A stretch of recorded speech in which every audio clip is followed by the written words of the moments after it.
How are all of you lovely people doing today? My name is John, and welcome to another fantastic Zombies commentary.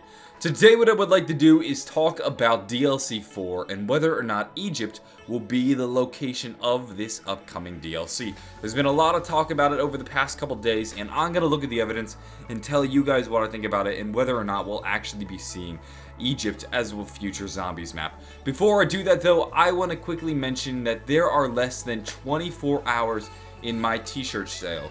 This Johnny J 25 Zombie Killer t-shirt will only be available for a few more hours. After that, it will never be available again. So if you would like to get your hands on this awesome Zombies t-shirt, please do check out the link. It is the only opportunity you'll have to be able to get the shirt. After the timer runs out, the sale will be gone and you will not be able to get your hands on it. So don't live a life of regret. Seize the day, carpe diem, and get yourself a Zombie Killer t-shirt. A link is down below. But let's talk about Egypt. The hoopla over DLC 4 being set in Egypt came from Reddit user u/CMH.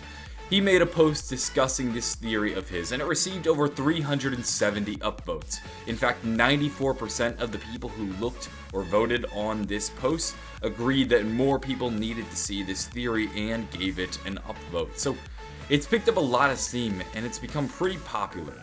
If a lot of people like this and feel more people need to see it, maybe there's some merit to it. Let's take a look at some of the evidence. The first thing he does is point out that you can see what appears to be the Eye of Horus in the Origins ending. Horus is an Egyptian god, or an ancient Egyptian god. He's a falcon-like creature.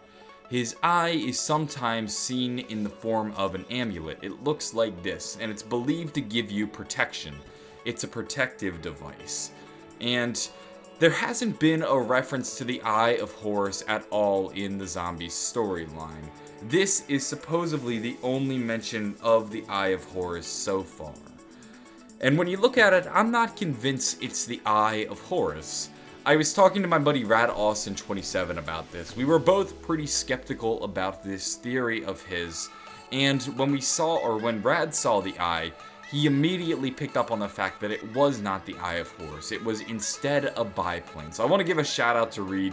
Great eye, great detective work. While I was a little bit skeptical because it didn't quite look like the Eye of Horus, it went right over my head that it was a biplane. So shout out to Reed. A link to his channel is down below. Let's examine why this is a biplane.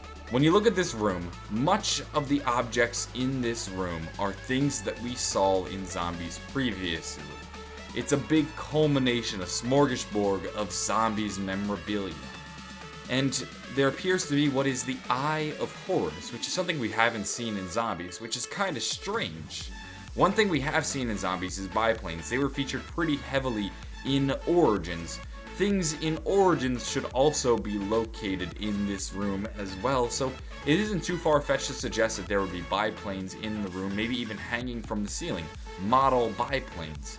If you ask me, this object looks more like a biplane than it does the Eye of Horus. I'll put a biplane and the Eye of Horus on screen, and when you look at them, you could see a multi-layered winged biplane.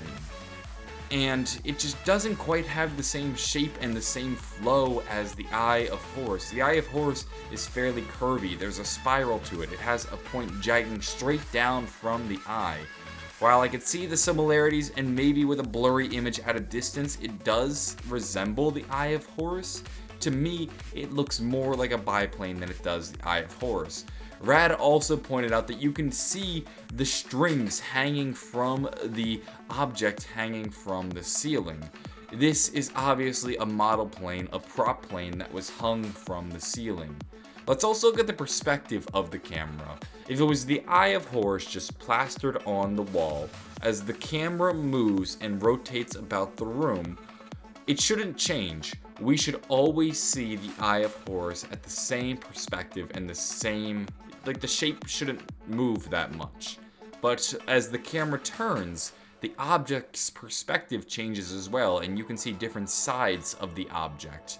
This makes me think that it's not an object on the wall, instead it's an object hanging from the ceiling, and Once again, it looks more like a biplane than it does the Eye of Horus. I think a biplane belongs in the room more than the Eye of Horus does, considering there have never been references to the Eye of Horus in Zombies before, and biplanes were featured pretty prominently in Origins.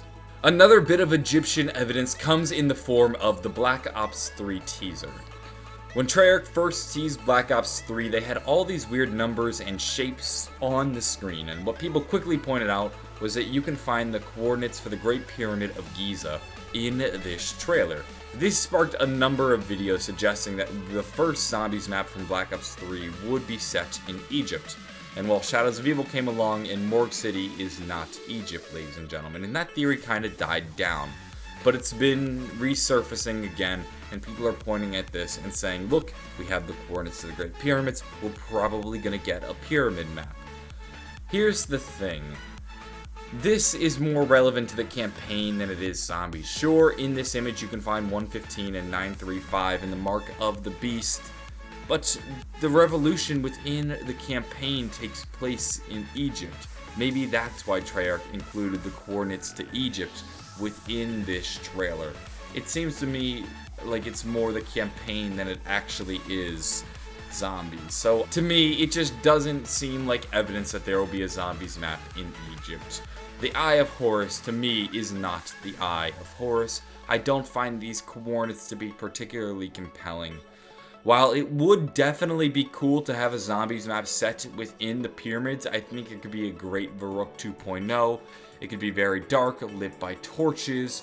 You maneuver through the caverns, it will be very cramped. I think there's a lot of potential for a Zombies map there. It just isn't probably going to happen.